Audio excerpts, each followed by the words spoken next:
This is Jamie Drummond for Good Food Revolution. I'm here with Katie Dickieson from Peller Estates Winery. How are you today? I'm good, thanks. How are you, Jamie? I am fantastic. We've just been tasting through a range of your wines, some of the new releases, and they were looking damn good today, I have to say. Oh, thanks. I'm glad you like them.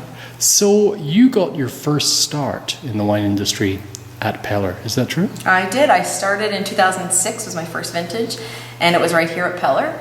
And I worked here in Ontario for a couple of years before transferring to our wineries in the Okanagan Valley. And then I left the company altogether, packed my bags, moved overseas for a few vintages, and came back to Canada in 2012, and I've been here ever since. And what changes have you seen at Peller since you first started working with them? First and foremost, I would probably say kind of a focus on our Signature Series line. So when I came back in 2012, I was really given the reins and the opportunity to experiment at the different vineyards and kind of pick my ideal fields and blocks. So probably for me, that's been the biggest change, focusing year over year on the same block and really working with that particular fruit to make the desired wine. Within the Peller portfolio, what is it about the Peller Estates wines that differentiates them from, say, 30 Bench or from Trios? Yeah, Peller Estates, my focus and the focus from the family as well has always really been on true to varietals, so kind of classic examples of the varietals. We have experimented with blends, and I do have a Meritage and looking at some other blends in the future, Bordeaux Blancs potentially, but for the most part, it's been a traditional, more classic approach to the wines, really letting the vineyards sort of speak for themselves and kind of going with the vintage variation, so letting the vintage kind of dictate the style of the wine.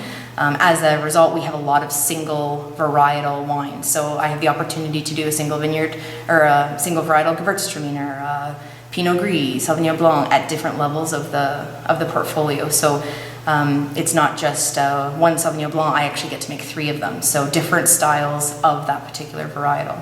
Now, Sauvignon Blanc is something that's very close to your heart when it comes to white wine. Why is that? Because it's much maligned by many. It's almost like the cilantro of the grape world. Yeah, there's an intensity to it. Probably that matches my personality really well. There's an expressiveness to the variety. For myself, I really fell in love with the variety when I was in New Zealand, which is par for the course considering I was working with thousands and thousands of liters of it. But when I came back to Niagara, I have to admit I kind of thought Sauvignon Blanc was a bit of an outlier, winter sensitive variety, and how is it going to fare in our climate. But I get the opportunity to work with several different blocks of it, and the majority of them planted in sort of heart of Niagara-on-the-Lake, 4 Mile Creek sub-appellation.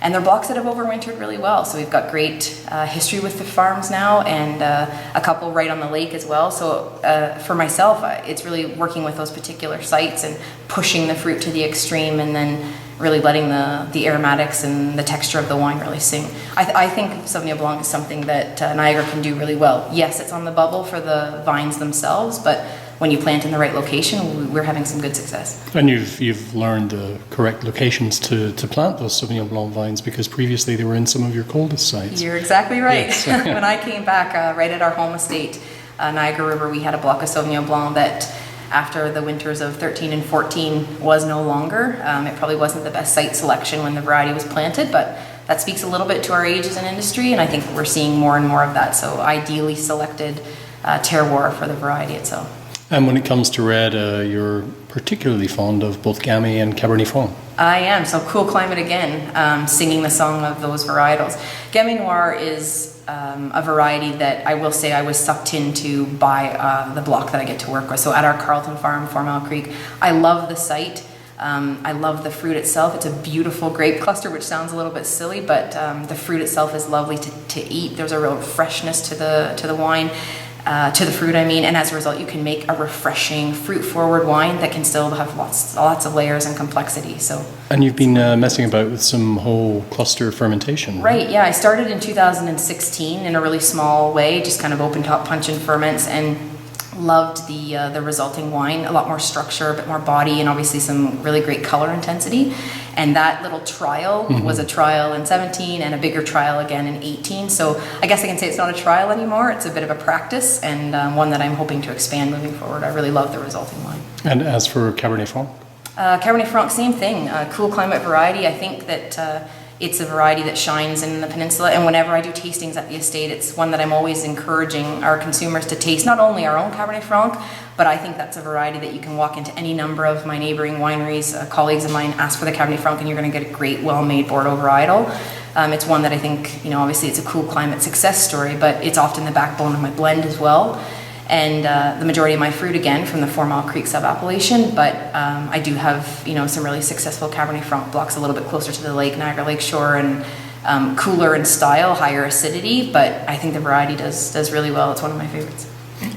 We're speaking to you at the tail end of January 2019. You've been going through a rather fraught period with your ice wine harvesting, have you not? This was 2018 ice wine, yes, happening in the 2019 calendar year, but it was an interesting one. We were a little bit white-knuckled through the Christmas season. It's the first time in my career that I haven't had any fruit harvested before the end of the calendar year, so it was a little bit nerve-wracking, especially when we couldn't see a significant window of temperatures that are ideal for us to pick, which for us is usually in that -10 to -12 sort of range, a really good freeze, but Mother Nature answered our prayers with the last weekend's extreme cold temperatures, yes. and it looks like there's plenty more to go. But we finished yesterday morning harvesting, so we're happy to have all the fruit off the vine. Now, you were telling me earlier that when it comes to ice wine, you really have to wait for, particularly with the Vidal, that kind of freeze-thaw thing going on. I really like to go through a few freeze-thaw cycles. So obviously as the berry changes in temperature, the water in the berry freezing, crystallizing, and oxidizing, puncturing the skin, and you see the physical change in the fruit as well. So when we were looking early December, when we had all these warm temperatures, the grapes were still quite green, just looked like a table wine harvest. But by the time we picked them, really kind of in that more caramel honey character in the fruit, and also the color of the grapes. So I like to see a few of those freeze-thaw cycles. We've had plenty because we were hovering right around 0 for a lot of that time between Christmas and New Year's, but I do think it's integral for developing the flavor in the Vidal. So we're looking at a good ice wine harvest this year? Yes, absolutely. Or rather, last year, this year. This year, yes, exactly. Yeah. No, I think the Vidal is my favorite actually so far of the varietals. I just think there's a lot of intensity there, great fruit flavor. Not a huge crop going into the vintage, but the real highlight for me so far in the juices that I'm tasting, we haven't fermented any yet, but the juices that I'm tasting is the acidity. Really great, fresh, bright acidity, and I think they're going to really help balance the wines when they're finished. Fantastic. Well, Katie, thank you for spending time with us at Good Food Revolution today. Ditto. Thanks for coming and joining me. Bye for now. Bye.